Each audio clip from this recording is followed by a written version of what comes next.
আলহামদুলিল্লাহ এবার বুঝছেন ঈদের দিনে আমরা কোরবানির গোশত খেতে পারছি।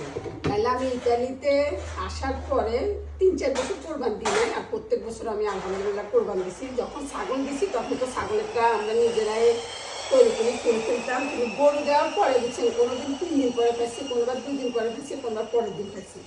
এবার আলহামদুলিল্লাহ আমাদের গোশত একদম দুপুরে চলে আসে, দুপুর বলতে 1:30 বেজে যায়। তারপরে এখন আমরা আজকে খাচ্ছি, এটা কিন্তু অন্যরকম একটা আনন্দ।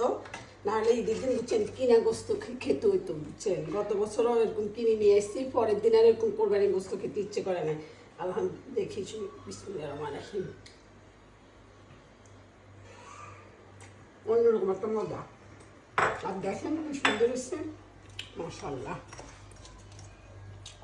এখন আমার ভাই আসবে, অপেক্ষা করতেছি, আর আমরা সবাই আমার দুনো ছেলে বৌমা সবাই একসাথে খাবো।